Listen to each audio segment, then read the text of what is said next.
So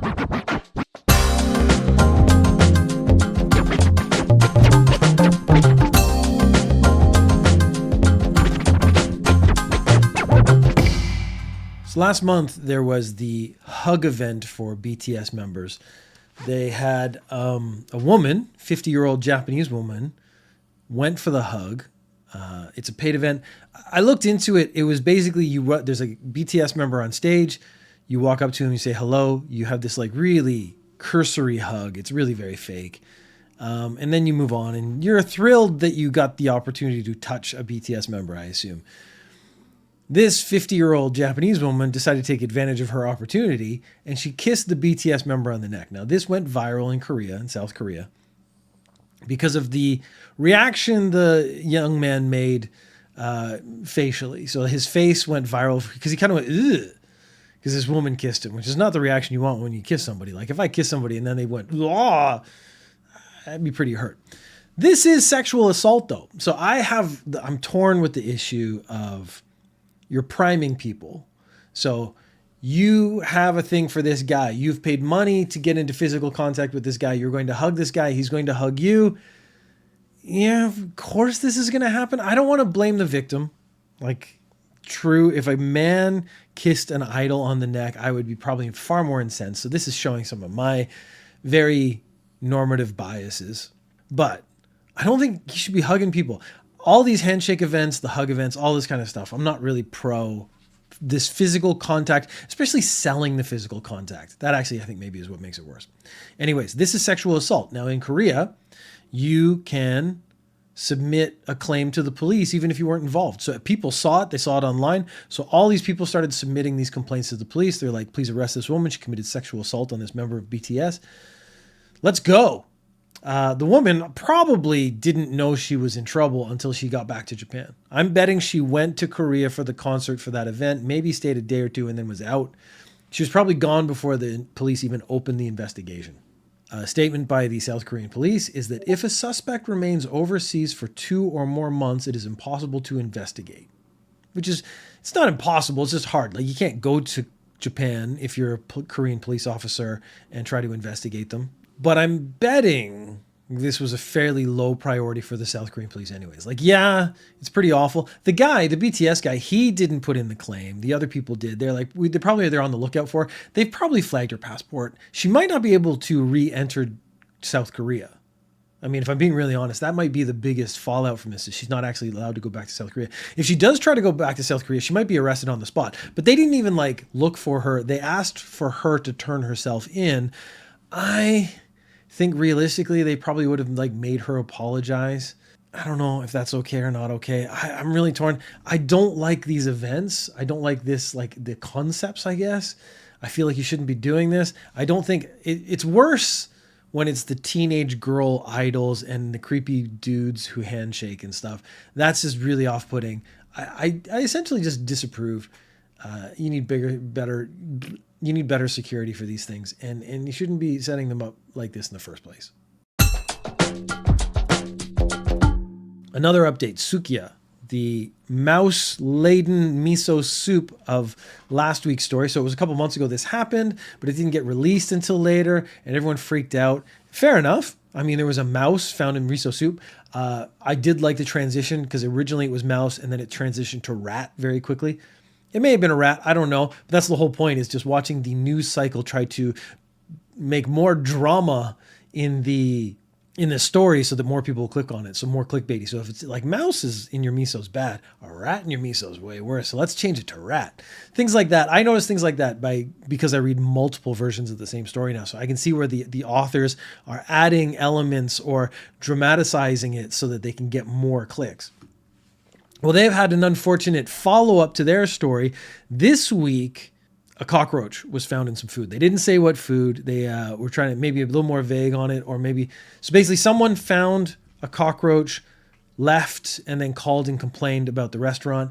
And the company's like, we can't survive this. We got to get this taken care of right away. So they're shutting down all the stores and then doing like a deep clean or trying to make sure that there's no rats, no cockroaches, nothing in the restaurants. Basically, every restaurant was going to be closed for one day for a check, except for the ones in shopping malls. Now, it's not that those ones are cleaner. shopping mall food is going to be the cleanest food ever. Now, the reality is that they can't close the store for the shopping mall, but they could. But the reality is something could come from the KFC next door and crawl into your food, and it wouldn't really be Sukiya's fault, but Sukiya would still get blamed. Or vice versa, Sukiya's rodent and roach problem might crawl into the KFC next door, and your new chicken nugget is special. Please don't think about that while you're eating junk food. I hope you're not eating that kind of food right now while I'm saying this, because you may have ruined your meal, and I apologize for that. But the reality is, every time you put something in your mouth, you are taking a risk.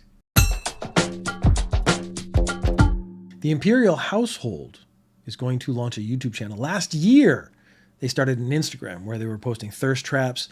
It was like the Empress in booty shorts and the Emperor, with his shirt off doing deadlifts, that kind of stuff. It's awesome. I mean, if you haven't looked at it, you should absolutely go check out the Imperial Household of Japan's Instagram page and just get horny. This year, they've decided that wasn't enough. The income from that isn't enough for them. They have more media in them. They are going to start a YouTube channel. The YouTube channel is going to include press conferences, nature walks around the palace, and I'm assuming pranks galore. That's right. It's going to be the Emperor pulling down the Empress's pants. It's going to be putting flour in the Empress's blow dryer, so when she blows her head, it turns white. Oh, it's crazy stuff. There's a prince in there somewhere. I don't know what he's going to do, but I'm looking forward to it, because press conferences sound really boring, and nature walks around the Imperial Palace, that's very nice, but I don't imagine myself watching it until we get some pranks. Just a prank, bro. This week, because this story includes AI, it just dominated the headlines for the last 3 days. So OpenAI, the names of all the AIs are very similar. So anyways, ChatGPT is what it actually is. Started doing image. So we have other image things where it's like you type in your image you want it to make. It makes the image. Oh, it's really cool. And it ruins the lives of artists everywhere. Well, OpenAI couldn't be left in the dust, couldn't be left behind. They created an image generator. And one of the styles you can do is a Ghibli style image. And this apparently has overwhelmed the servers. Like the guy who runs it, Mr. OpenAI Chat, Mr. GPT, he said, Tim Apple, I actually probably have his name written down, and then now I'm refusing to say it. Even if I could remember it right now, I would not say it. He was saying that there were so many people generating Ghibli-style pieces of art that it was like melting their servers, melting their CPU. So they actually were going to put a limit on it. They were going to make sure that people didn't go crazy. But that means this has now flooded the internet. Now, this is taken on because Miyazaki, the guy who created essentially the very noticeable Ghibli style of art, he hates AI. They keep cutting to a clip where he's talking about how disgusting AI is, but that's actually out of context a little bit. So there's this clip that goes around with this because he's like, oh, this, lacks humanity, and I would rather die than see this and stuff. These guys were doing a presentation for him, and they had an AI basically take a structure and try to learn how to walk. So it was walking in this really awkward, creepy way. And they were saying, if for your animation, you could use animation like this for the monsters and whatnot. And then he got really offended. And he actually was relating it to a friend of his who has physical difficulties of some sort and who isn't able to walk. And he's like, I wonder how he would feel if he saw this. I wondered and then he actually took it off in this very honestly unrelated direction. But they're taking that out of context. So it's kind of related, but it's sort of, I don't know, I wouldn't say tangential, but more like parallel. What he's talking about is parallel to what they're actually talking about in these news stories, but they take the clip and they put it in. So this is sort of your media awareness. I'm sure Miyazaki actually hates the idea of AI and art and things like that. But the clip they're showing of him getting really angry at these poor guys who are really uncomfortable, who are just presenting some technology they had created. This was about 5-6 years ago, before the whole AI boom. That's not actually what he's talking about. He's talking about this thing you've made is like grotesque, and I don't think it has any place in this sort of the hopeful animation art style that I try to create when I'm making my stories. So that's something to be aware of if you read one of those stories, not from Ninja News Japan, where they're not going to give you that excellent piece of background information. Yeah, the CEO of OpenAI, he changed his profile pic to a Ghibli-style version of his own face, which is showing that, even he's like aware of the actual distinct style that's being created. Now, the problem is the argument about AI in the first place. How did OpenAI learn to make Ghibli style art if it did not take Ghibli style art and learn from it directly, which is copyright violation? This is kind of the problem they've been talking about. Like, so clearly Ghibli art has been fed into this OpenAI. OpenAI has taken it and learned from it. That's okay, what it's supposed to do. But they didn't pay Ghibli for the art that they used. They didn't ask if it was okay to use this permission. They just went ahead and did it. This is going to probably be a lawsuit. Like, if anyone's going to sue them, Ghibli probably could do it and could probably do it successfully, because I don't know if they've copywritten the style, but it is very distinct, and it is, every movie they do has a very similar style.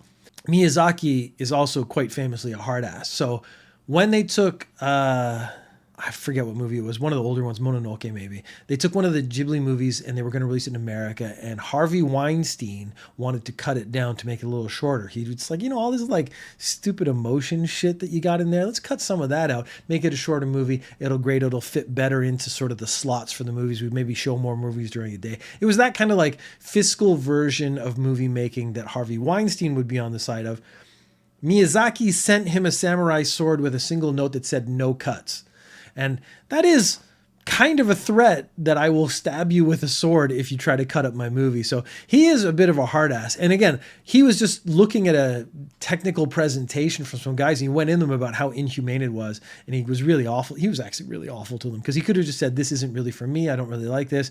It doesn't really apply to what I would like to do with my company or my art, and move on. He didn't. He like reamed them for how gross it was. And everyone was very uncomfortable in the room. And it was weirdly quite fun to watch. Auto thefts are on the rise for the third year in a row in Japan. So in 2024, there were 6,080 auto thefts. That's up 318 from 2023.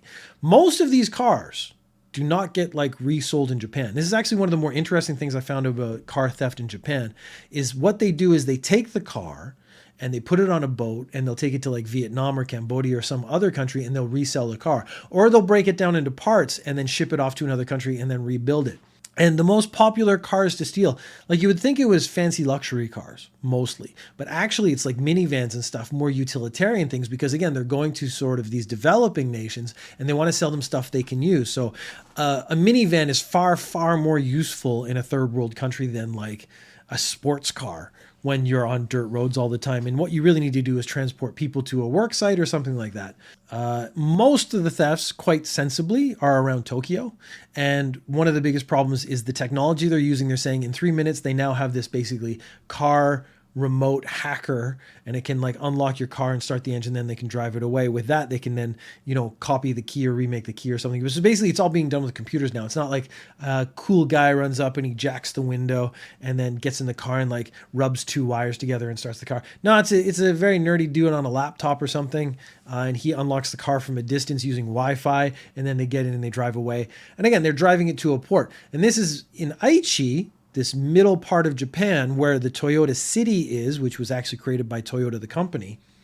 There's a lot of car thefts there because being a port city, they can actually steal the car, get it into a boat really quick, and then get it out of the port and on its way to its destination. I don't know how many cars they put on a boat, but I'm assuming it's a lot, this is like work. Apparently in Aichi, there are a lot of luxury cars on the road, which is the ones they can sell to China and other places like that. So while I was saying that isn't the primary target, it is still a target. There are still people who want to buy expensive stolen cars. In 2024, 44.1% of the cars were not found or recovered. So basically, because they're being shipped out to other countries, because they're disappearing from the country, the police aren't able to find them. And again, they're probably gone that night or the next day, like gone from the country. You will never see your car again. So if you're in Japan, you have a car, please be careful. We've covered a lot of arrests on Ninja News Japan. We've covered a lot of crimes, and we've covered a lot of like what you would call almost meaningless crimes or petty crimes or things like that. This is an interesting one because this woman was arrested for taking 160 free items from a convenience store. So she basically walked into a convenience store. There's the self-serve coffee machine. So you usually go to the clerk and you buy a cup. You take that cup and then you would go to the machine, you fill up the coffee and you take like your creamer, you put that in, put some sugar, whatever you like, you put it in there. That all those sort of condiment style things, those are free. She walked in, she didn't buy coffee, she had a backpack, she just started taking those things and filling up her backpack. So sugar and creamers and everything else, the like cup syrup stuff, which is I guess sugar, but not sugar. I don't know. I don't drink coffee, so none of this is really familiar to me. The total cost of the 160 items stolen was 345 yen. So we're talking about like $3 maybe total. But and again, it's the moral is kind of the issue. Do you just let this go? So this clerk went over and he's like, oh, all the creamers and sugars and stuff are gone, but we haven't sold that much coffee. So they checked the video camera and they're like, oh, there's that woman with a backpack. She just stole it all. Do we let it go? So they called the police. I don't know how enthusiastic they were. They were like, yeah, this lady just stole a bunch of free stuff. That's not actually okay.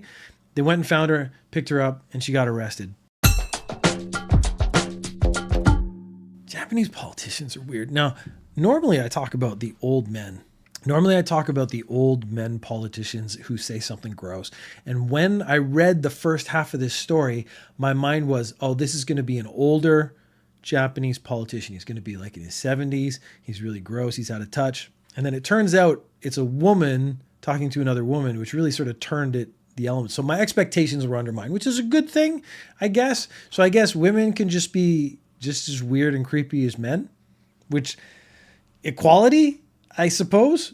On March 24th, they had a House of Counselors Committee on Education were meeting, and they were trying to how to calculate teachers' overtime. This is very important. Teachers in Japan do a lot of unpaid overtime. They have breaks that are unpaid. They do like school activities that are sometimes unpaid. And they're like, these people are working 50, 60, 70 hours a week, but they're only getting paid 30, 40 hours. That's not right.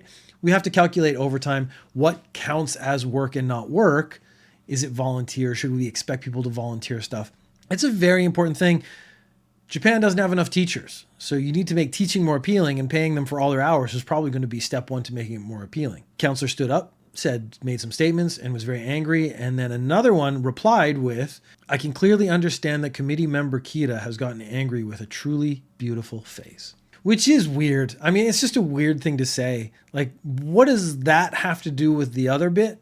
And why are you saying it? And so again, my first thought was 70-year-old creepy man saying that like a 30-year-old, 40-year-old counselor member is beautiful in his old creepy way, trying to put her down, but trying to compliment her at the same time because he's socially unaware, not capable, something like that. Now, it turns out this is essentially an equal.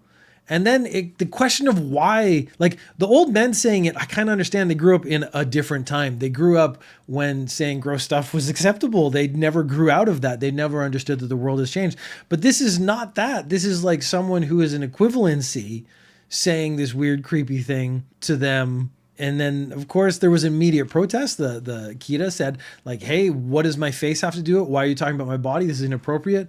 Of course, later, there was the very standard apology. It's weird because when you call someone beautiful, do you retract the statement? Do you because that's the classic Japanese one is I retract my statement. But, I retract my statement. She's not beautiful. Like, what do I say at that? So it's really weird.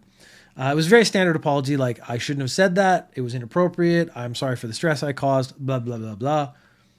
When asked about her intent, which is, again, the only thing I wanted answered, the response was, there was not much intention, which, again, begs the question of, if there wasn't much intention, why did you do it in the first place?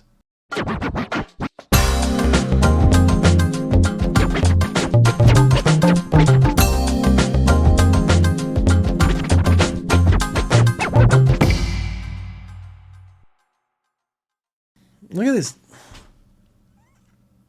That's it. He just does that. Head right resting next to the microphone. This guy. Okay.